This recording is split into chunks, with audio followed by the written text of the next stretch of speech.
I used to sleep lightly after my mother died. Even 10 years later, I'd wake up at the slightest creak of the house. You'd think that after a decade, the absence would soften, but it settled into my bones instead.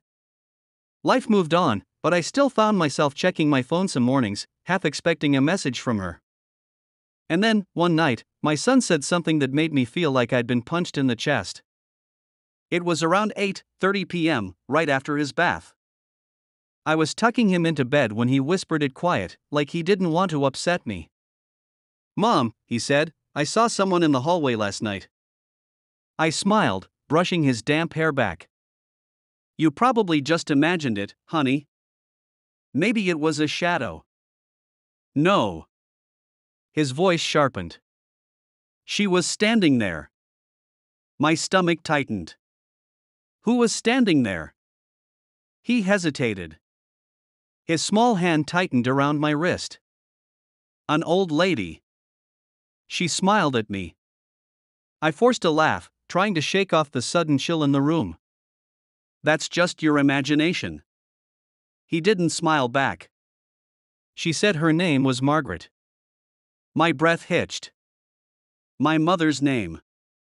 I felt the air leave my lungs, but I pulled the blanket up around him and kissed his forehead. "Get some sleep, okay?" I left his room, heart thudding painfully against my chest. It was a coincidence. It had to be. My mom was gone. Gone for 10 years. But the next morning, he brought me a drawing. Crayon and paper, nothing strange about that. Except the woman he drew had her hair tied back in a loose bun, with the same lines across her forehead.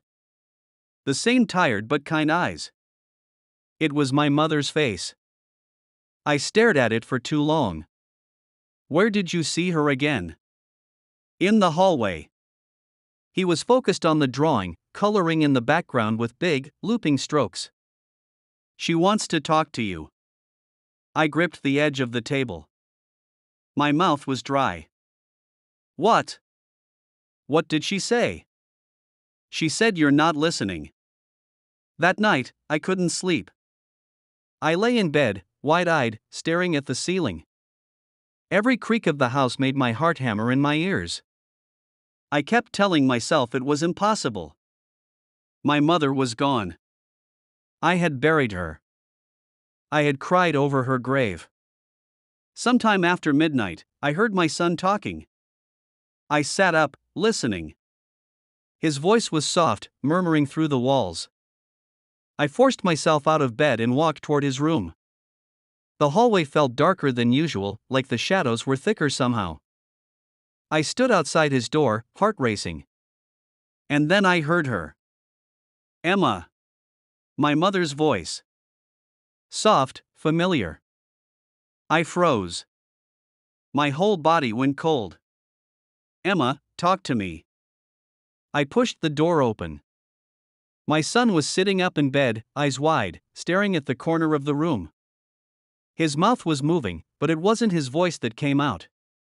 It was hers. "Emma, please." I stumbled back. My hand flew to my mouth. "Stop it." My son's head turned toward me, but his eyes weren't his. They were too calm. Too knowing. "I need to talk to you," he said. Or maybe it was her. I couldn't breathe. My hands were shaking. "Mom? Why did you stop visiting me?" His mouth moved, but the voice was hers. "Why did you forget me?" Tears stung my eyes. "I didn't forget you. You stopped talking to me." "You died," I whispered. "That doesn't mean I left you." I couldn't move. My son's face softened. His hand lifted, and for a second, I almost felt her touch in it. "I miss you," I said, choking on the words. "I miss you too," she said through him.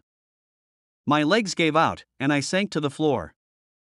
"I didn't know how to keep going without you." "You did," she said. "But you didn't have to shut me out."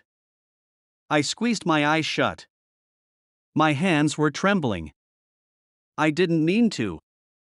I know. The room was quiet except for my ragged breathing. When I opened my eyes, my son was lying down again. His eyes were closed. His breathing was soft and even. Mom? I whispered. No answer. Just the sound of my son sleeping. I sat there on the floor until the first light of morning. My whole body ached, but I couldn't move. My mind was racing, heart pounding. The next morning, my son didn't seem to remember any of it. He bounced into the kitchen for breakfast like nothing had happened. I hesitated before asking, "Did you talk to the lady last night?" He frowned. "What lady?" And just like that, it was over. I sat with him while he ate his cereal, still clutching that drawing. My mother's face stared back at me from the page, soft and kind and knowing. That night, I stood in the hallway after putting my son to bed. The house was quiet. Too quiet. "I'm sorry," I whispered into the dark. "For shutting you out." I waited. My heart pounded painfully in my chest. And then maybe it was my imagination, I swore I heard her. "I know." I smiled, tears in my eyes. And for the first time in a long time, I didn't wake up at the slightest creak of the house.